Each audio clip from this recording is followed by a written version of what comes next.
have a computer at my home and I have lots of games. I can color, and my daddy bought a new coloring printer, so I can color pictures and my daddy can print them in color. You can paint on it, and you can make things, and there's two different ones. You can make it explode, the picture, and then you can make a new one, or you can erase it. And computers help you learn things, like science or something. Yeah, science disc. You push buttons and then they'll tell you words. Some talk, some don't.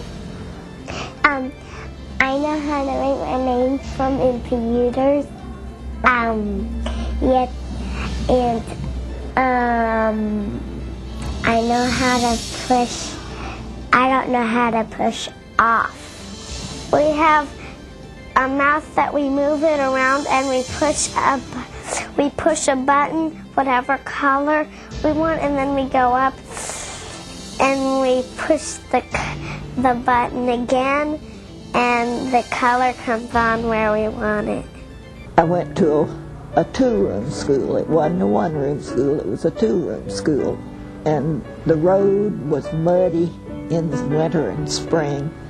So muddy, it was the black prairie of Texas, and it was so muddy that it would pull off our shoes, and we'd have to stop and pull our shoes out of the mud and walk on.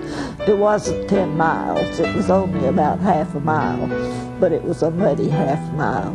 The most wonderful thing that came along for that community was blacktop roads so that they could get out of the mud and into town to do their business.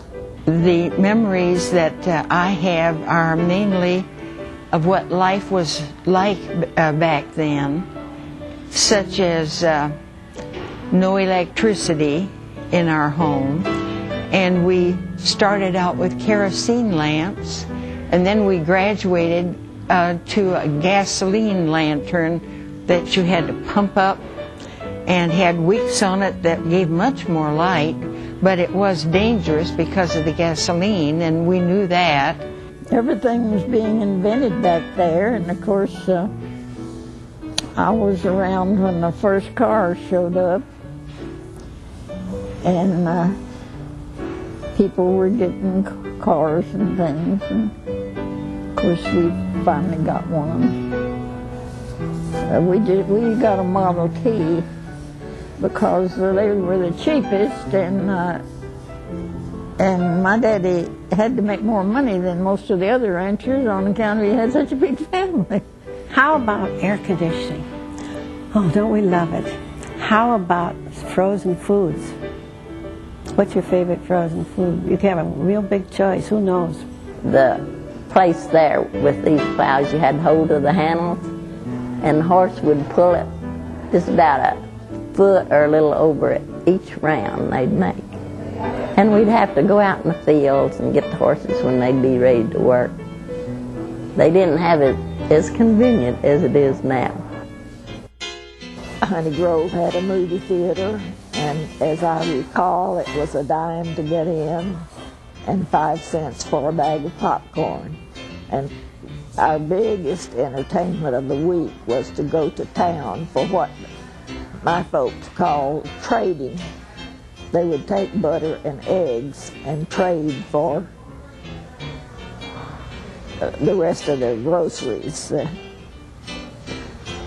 And my daddy would give me a quarter, and that was my spending money for the day, and 10 cents of it went to the movie, and 5 cents of it went to the bag of popcorn, and then another nickel went for an ice cream cone when I got out.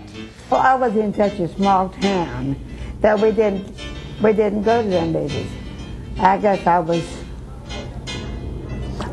in high school before I ever attended a movie.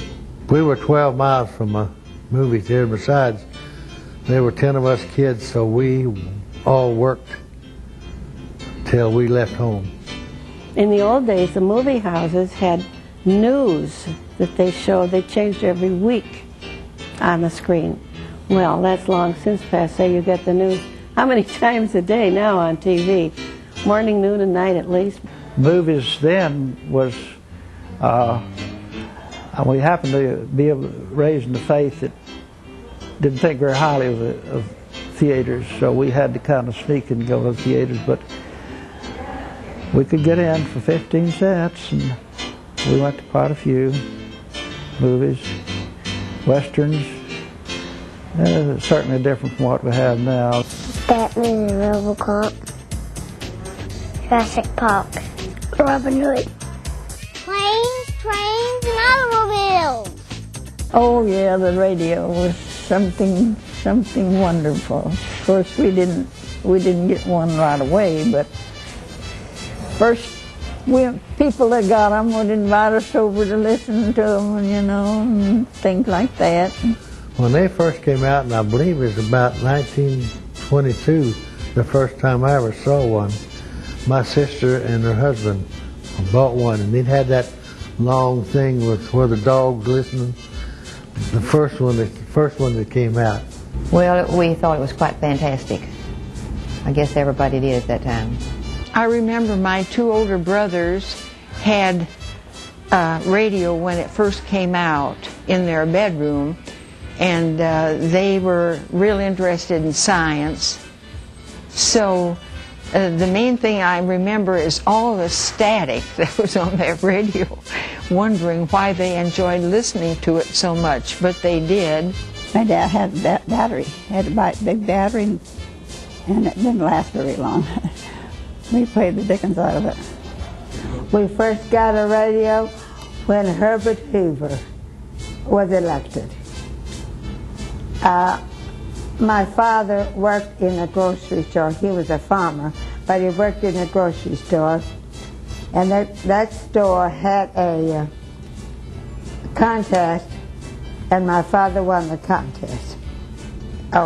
They gave out 100 keys, and my father had the right key. And that's how we got our first radio. Radio was wonderful, and my uncle had a distant cousin who was one of the people who made crystal radios, and he made a crystal radio for us. And that was the most wonderful thing that ever happened, because I could get the 5 o'clock story hour on the radio. That was my time with it. My daddy bought a radio when they first came out, and he used to sit and listen to it, and we didn't dare make a sound. Of course, the nightclubs in a big city always broadcast their dancing at night, the nightclubs. But you had to live in a big city to get that. Well, I remember Amos and Andy. And then there was Lum and Abner came on. We had a program they called Happy Jack, and heard that one. I remember the squeaking door, the shadow nose, and Fibber McGee and Molly when he opened his closet and everything fell out, you know. It was something really, really great. TV especially. And it came in 55. On the VHF, there was programs on there of your football and baseball, but by a local inexperienced person new in the business. I can remember that. I knew the guy that was trying to deliver it. It was very comical, but he was doing the best he could. My brother-in-law was in the hardware business up at Goodwill, Oklahoma, so I called him, and he bought me a TV, and that's when I had to string a wire all over my house on the roof and everything to hit it, because the closest outlet was Dallas, and but it picked it up pretty good. A lot of times there wasn't anything but snow, but if the atmospheric conditions were just right, well, it'd come in pretty good.